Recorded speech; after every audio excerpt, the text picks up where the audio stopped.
Hello everyone, welcome back to Try and Taste Kitchen. આજે હું તમારી સાથે શેર કરીશ મેથીના થેપલા એકદમ નવી રીતે બનાવવાની રેસીપી। થેપલા બનાવવામાં લોટ બાંધવાની જ ખૂબી છે, તો વિડીયોને એન્ડ સુધી જરૂરથી જોજો। જો તમને રેસીપી પસંદ આવે તો વિડીયોને લાઇક કરજો, શેર કરજો અને ચેનલને સબસ્ક્રાઈબ કરજો। તો ચાલો રેસીપી સ્ટાર્ટ કરીએ। થેપલા બનાવવા માટે મેં અહીંયા અડધો કપ મેથી લીધી છે। મેથીને આપણે ધોઈ કોરી કરી આ રીતે પાન અલગ કરી લેવાના છે। ત્યારબાદ હવે આપણે પેનને ગેસ ઉપર ગરમ કરવા માટે મૂકીશું અને એમાં એક નાની ચમચી જેટલું તેલ ઉમેરીશું ને તેલને આપણે સારી રીતે આ રીતે સ્પ્રેડ કરવાનું છે, જેથી મેથી છે એ આપણી ચોંટે નહીં।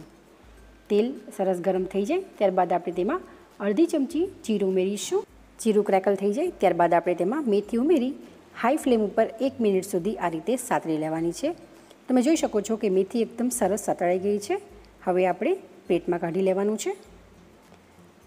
મેથીને આપણે સાઈડમાં રાખીશું। હવે આપણે એક મિક્સિંગ બાઉલ લેવાનું છે અને મિક્સિંગ બાઉલમાં આપણે ઘઉંનો લોટ ઉમેરીશું।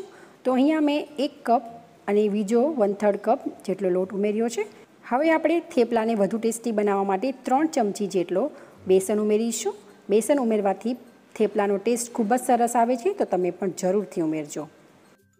હવે આપણે અડધી ચમચી જેટલો અજમો લેવાનો છે અને હાથથી આ રીતે ક્રશ કરીને આપણે ઉમેરીશું।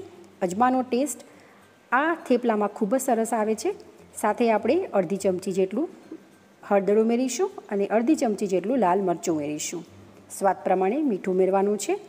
હવે આપણે થેપલાને વધુ ક્રિસ્પી અને ખસ્તા બનાવવા માટે મલાઈ ઉમેરીશું। તો અહીંયા મેં ફ્રેશ 2 ચમચી મલાઈ ઉમેરી છે। મલાઈ બહુ વાસી નથી યુઝ કરવાની, તો 1 થી 2 દિવસ જૂની મલાઈ હોય તો તમે યુઝ કરી શકો છો। તો મલાઈ અને બધા જ મસાલાને આપણે લોટ સાથે એકદમ સારી રીતે મિક્સ કરી લઈશું। તમે થેપલા તો ઘણીવાર બનાવ્યા હશે, પણ આ રીતે બનાવશો ને તો બીજી બધી રીત ભૂલી જશો, એટલા ટેસ્ટી થેપલા બનશે। હવે આપણે અડધો કપ જેટલી ધાણાભાજી ઉમેરીશું, 1 લીલું ઝીણું સમારેલું મરચું ઉમેરીશું અને જે આપણે મેથી સાતળી હતી એ મેથીને આપણે ઉમેરવાની છે। હવે આપણે બધું જ ફરીથી એકદમ સારી રીતે મિક્સ કરી લઈશું। સારી રીતે મિક્સ થઈ જાય ત્યારબાદ આપણે થોડું થોડું પાણી ઉમેરી સોફ્ટ લોટ બાંધીને તૈયાર કરીશું। તો મેથીના રૂ જેવા પોચા થેપલા કઈ રીતે બનાવવા અને બિલકુલ તેલ ના રહે એની રીત મેં તમને ઓલરેડી શેર કરી છે, તો તમે એ વિડીયો પણ જરૂરથી જોજો। એ આપણા ટ્રેડિશનલ ગુજરાતી થેપલા હતા અને આ થેપલા થોડા ટ્વિસ્ટ સાથે છે, તો બંનેનો ટેસ્ટમાં જમીન આસમાનનો ફરક છે, તો તમે જરૂરથી ટ્રાય કરજો। હવે આપણે ડોને 10 મિનિટ સુધી સેટ કરવા માટે મૂકી દઈશું। 10 મિનિટ બાદ લોટને આપણે ફરીથી એકવાર સારી રીતે મસળી લેવાનો છે। થેપલાને ખસ્તા અને ક્રિસ્પી કઈ રીતે બનાવવા એની ટિપ્સ હું તમને આગળ જણાવું છું, તો વિડીયોને તમે એન્ડ સુધી જરૂરથી જોજો। હવે તમારે જે પણ સાઇઝના થેપલા વણવા હોય એ પ્રમાણે આપણે લુવા તૈયાર કરવાના છે। હું અહીંયા થોડા મોટા અને જાડા વણીશ એટલે મેં લુવું થોડું મોટું લીધું છે। લુવાને આપણે સૂકા લોટ સાથે ડસ્ટિંગ કરી દઈશું અને આ રીતે આપણે ગોળ થેપલું વણીને તૈયાર કરશું। હવે અહીંયા હું એને ત્રિકોણ શેપમાં વણવાની છું, એટલે ઉપર આ રીતે હું ઘી લગાવું છું।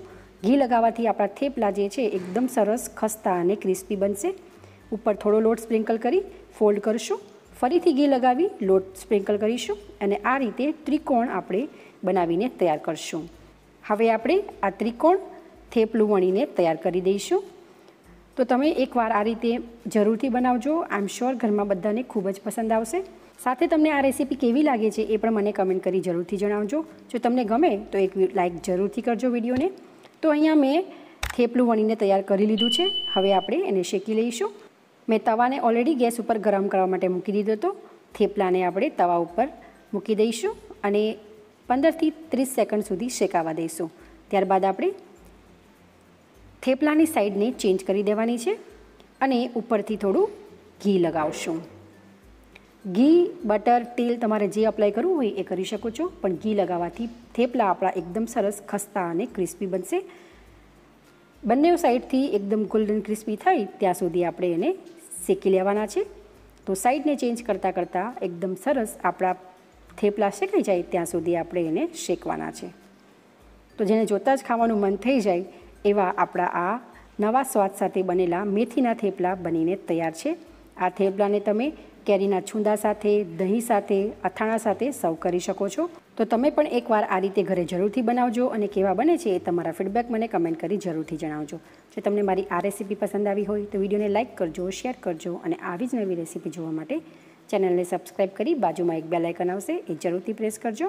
તો તો ચલો ફરી મળીશું એક આવી જ નવી રેસીપી સાથે. Thank you for watching.